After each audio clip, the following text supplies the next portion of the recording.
सम्पूर्णमा नमस्कार। आज म यो क्युब सोल्भ गर्न गइरहेको छु। सक्छु कि सक्दैन हेरेर साथ दिनुहोस् है, अनि प्रतिक्रिया पनि दिनुहोस्। ल मैले स्टार्ट गर्छु। कति टाइममा सकिँदो रहेछ यो क्युब सोल्भ गर्न। आज यति पर्फेक्ट त होइन, तर ट्राई गर्दैछु मिलाउन।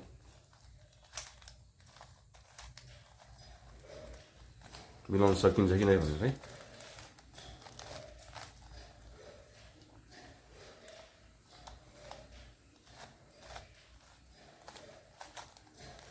मिलाउन त गाह्रो छ, गाह्रो त अब त्यही पनि अब प्रयास त गर्न छोड्नु भएन नि। प्रयास गऱ्यो भने कसो नमिल्ला रह्यो भन्ने हो। टाइम पास पनि हुने, कलर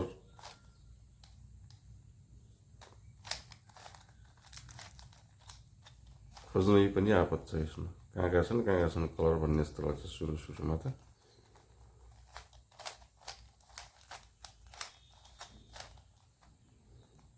लगभग मिल्न खोजिसकेको छ है। हेर्नु त कति मजाको देखिरहेछ।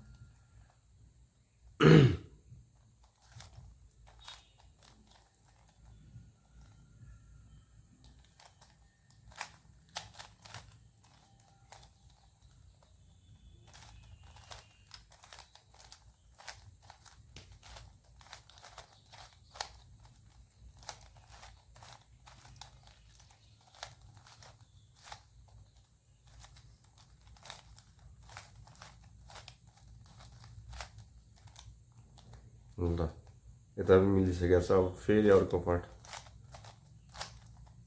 ओ माई गड, हेर्नुहोस् त ट्यागको फर्स्ट लेयर र सेकेन्ड लेयर कति मजाले मिलेको छ।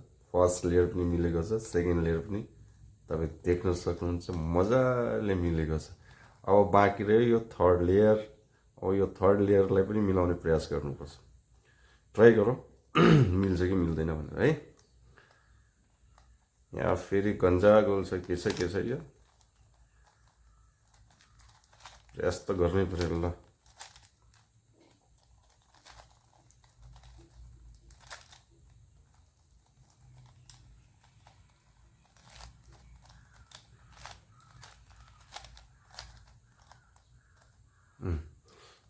अब यसको कलरहरू त मिलाउनै पऱ्यो। यो त अहिलेसम्म मिलाएको छैन, उल्टा छ। फेरि ट्राई गरौँ यसलाई मिलाउन।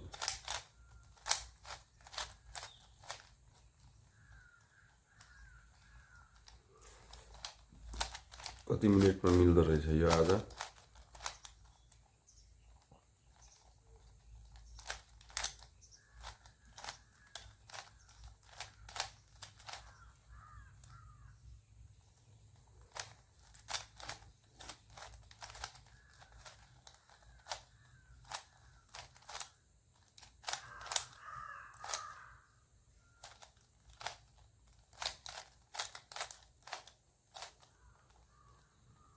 यही मिलाउन गाह्रो छ।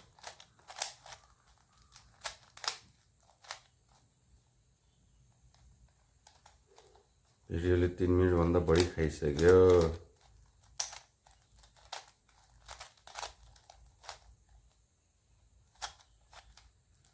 अझै मिलेको छैन, गाह्रो छ गाह्रो।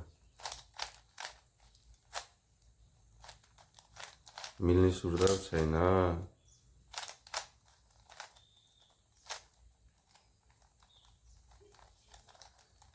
क्यार नाट्यो त यो।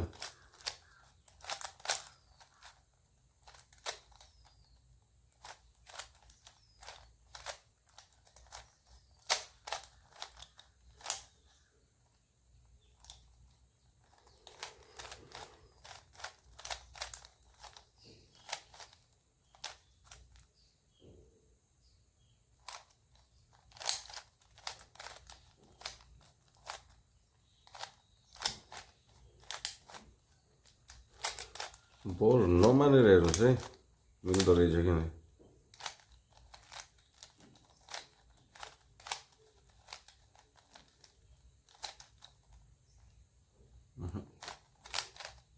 के भइगयो त यो।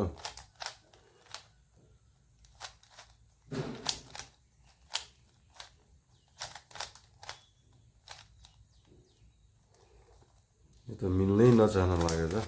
सबभन्दा बढी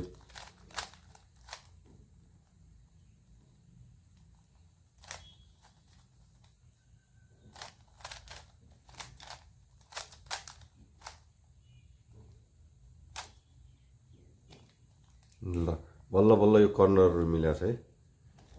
यो मिल्न त मिल्यो तर यो यस्तो भयो कि यहाँ थर्ड लेयरहरू मिल्यो तर यहाँ यो जे हुनुपर्ने त्यो छैन, अलिकति गाह्रो छ। ल यसलाई पनि सोल्भ गर्ने प्रयास गरौँ है।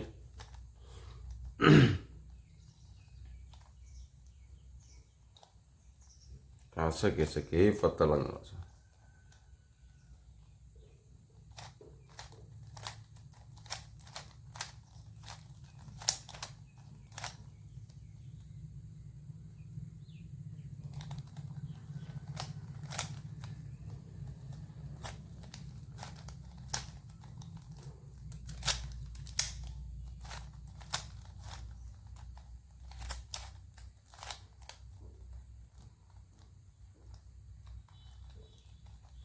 मिलाएको छैन, मिलाउने प्रयास गर्दैछु। ठिकै छ, मलाई यहाँबाट मिलाउनु प्रयास।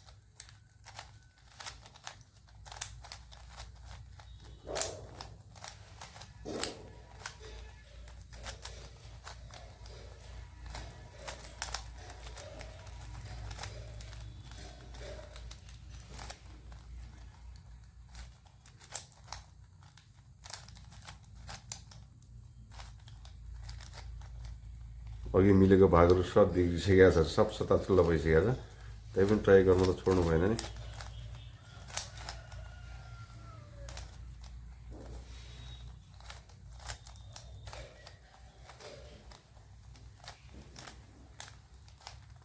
ल गाइज फाइनल्ली क्युब सोल्भ भइहाल्यो।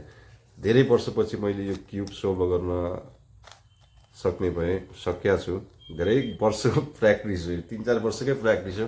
मैले तपाईँहरूसँग यो कुरा किन सेयर गरिराखेको छु भने म यहाँभन्दा पहिला एउटा प्राइभेट स्कुलमा पढाउँथेँ। प्राइभेट स्कुलमा पढाउँदाखेरि त्यहाँ एकजना विद्यार्थीले चाहिँ 6 कक्षामा पढ्ने विद्यार्थी भाइले चाहिँ यो मजाले सोल्भ गर्थ्यो कि यो क्युब चाहिँ, सायद उसको नाम समीर हुनुपर्छ। उसले यो सोल्भ गरिसकेपछि मैले उबाट सिक्न खोजेको थिएँ। मलाई 3-4 पटक सिकाउनु त खोज्यो उसले, तर मेरो दिमागमै घुसेन क्या त्यो कुरा। उसले भन्न खोजेको कुरा मेरो दिमागमै नघुसेको कारणले गर्दाखेरि मैले फेरि आफैले किनेर, म अहिले त्यो ठाउँभन्दा टाढा छु, किनेर प्र्याक्टिस गरेँ। लगभग 3 वर्षको प्रयासपछि मैले यो क्युब टोटल्ली आफै सोल्भ गर्न सिक्ने भएको छु। मैले जोड्न खोजेको कुरा चाहिँ के हो भने सिकाइ भन्ने कुरा एकैछिनमा हुने कुरा होइन। सिक्नका लागि निरन्तर लागिराख्नु पर्दछ। एकै पटकमा सिकाइ भन्न सम्भव